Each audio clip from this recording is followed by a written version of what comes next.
Agora sobre o novo patrocinador do Clube Atlético Mineiro.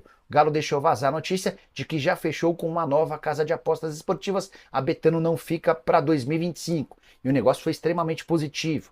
O Galo, que hoje tem 18 milhões de reais fixos com a Betano, pode chegar até 60 milhões de reais na próxima temporada. O Atlético não confirmou se há bônus nesses 60 milhões de reais. Uma fonte atleticana chegou a me dizer que esse valor engloba uma série de pequenos prêmios que estão atrelados à performance da parceria. De qualquer forma, é o Atlético se colocando num status completamente diferente. Com os 18 milhões da Betano, o Galo tinha apenas a 13ª colocação no ranking dos maiores patrocínios do país. Com 60 milhões brutos, ou ainda que sejam 40 milhões fixos e mais 20 em bônus, o Atlético já salta para 6º ou 4º lugar. Vai depender muito dessa condição do bônus. Estou tentando confirmar para vocês para trazer mais detalhes. Só para lembrar, o rival do Atlético, o Cruzeiro, tem um acordo com a Betfair que lhe garante no próximo ano 43 milhões de reais fixos, além de 20 milhões de reais em bônus. O seguinte, turma, nesta segunda-feira a gente segue, nas apurações sobre quem será o treinador do Galo para 2025, avaliando também, claro, o departamento de futebol, algumas opções para recompor, melhor dizendo, esse elenco, até porque o Galo perdeu alguns atletas, e pensando principalmente no sistema ofensivo, no ataque do Galo, a gente entrou em contato, a apuração minha e do Henrique André, com o empresário do Coelho, do Atlético Paranaense. É um jogador versátil, que é um meio atacante, mas atua também como ponta. O Coelho, que chegou no Brasil em 2020, veio para o Red Bull Bragantino, depois que saiu do Atlético Tucumã da Argentina, e depois foi para o Atlético Paranaense em 2022. O Atlético teria feito uma consulta pelo Tomás Coelho do Atlético Paranaense, é um jogador jovem de apenas 24 anos e que tem vínculo com o Furacão até dezembro de 2025. O Atlético Paranaense, que caiu para a 2ª divisão do Campeonato Brasileiro e está passando por uma reformulação, não só no departamento de futebol, mas pensando também em termos de contas, porque o faturamento na Série B do Campeonato Brasileiro, fatalmente, ele é menor do que uma 1ª divisão do nosso futebol. Então, o Coelho sendo sondado pelo Galo, para ser uma opção aí pro ataque do Atlético.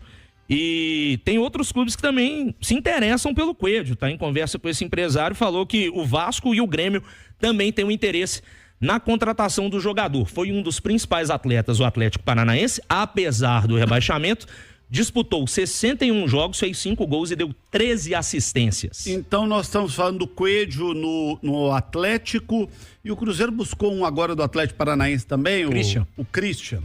É aquela velha história. Quem cai é o torcedor, quem cai é o clube. O jogador, meu filho, no dia seguinte a malinha dele tá pronta, ele tá indo embora. Lamentavelmente, é o que acontece. O atleta rebaixado, ele não tá nem aí com nada, vai embora, junta as coisas e segue a vida. Vamos dar mais notícias do Galo aí. Bom, ainda falando sobre consultas, sondagens, especulações no mercado da bola, na semana passada, 2 nomes, jogadores que pertencem ao Santos, surgiram, na mídia, como se o Atlético tivesse um interesse por esses atletas. São eles: o Lucas Barbosa, que é um meio-campista, que se destacou no Juventude, e também o Guilherme, aquele atacante que passou pelo Fortaleza, tá no Santos, e que inclusive na Sul-Americana deu um show contra o América no jogo da Sul-Americana. Nós, da Itatiaia, batemos um papo com uma fonte dentro do Santos Futebol Clube, que falou sobre os 2 jogadores, explicando, essa situação do Lucas Barbosa. Essa fonte disse que não teve proposta do Galo, mas houve uma consulta do Cruzeiro. Só que o atleta será negociado com o Red Bull, com o Bragantino. E sobre o Guilherme, o atacante, não houve contato por parte do Atlético, mas sim do Atlético Paranaense. O atleta, que já subiu da Série B para a Série A com o Grêmio, teve nessa campanha do Santos, ele não tem interesse em voltar a disputar a 2ª divisão no Atlético Paranaense. Não quer ir para o Atlético Paranaense, mas também não houve essa consulta por parte do Atlético pelo atacante Guilherme, viu, João? Ô Edu, qual a sua opinião sobre ele? 2 jogadores de composição de elenco também. O Guilherme faz o lado esquerdo, é bom jogador, mas não vejo como solução de problema para o Atlético, mas sim como solução para equilibrar elenco. E o Lucas Barbosa a mesma coisa. Só que o setor do Lucas tem Palácios e Alisson.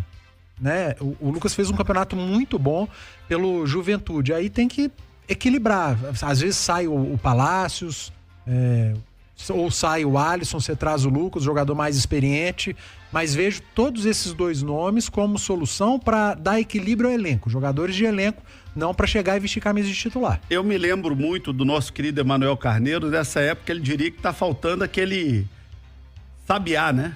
Sabiá que ele falava? Era sabiá ou... Não sei se era sabiá, se era canarinho belga. Canarinho belga.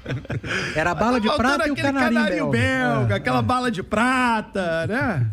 Então... Isso aí tão longe de ser a bala de prata e o canarinho belga. Canarinho tá faltando, belga, né? O torcedor do Galo tá nessa expectativa. E precisa, né, João? Precisa. Até falava agora há pouco na turma do bate-bola, eu acho que tem muita gente com uma mentalidade um pouco errada do que aconteceu.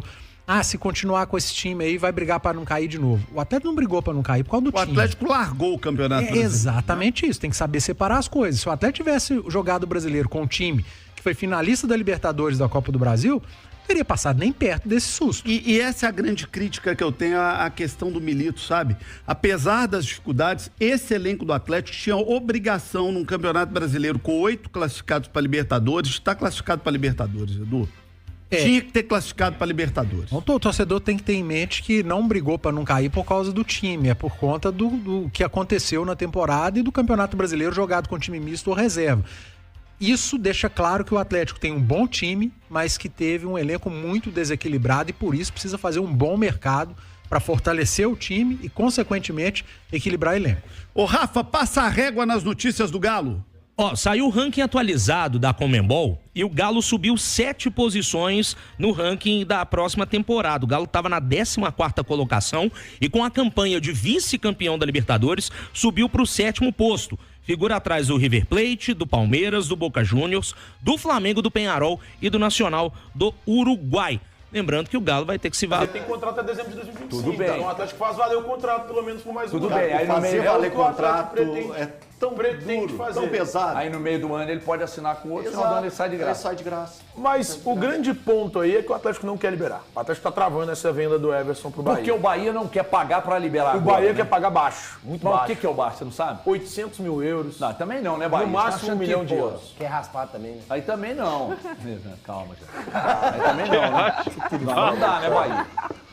Agora, sabe o que vai acontecer? O Bahia, se o Atlético não aceitar agora, final do ano ele vai de graça. Mas o grande ponto aí é que o Bahia fez.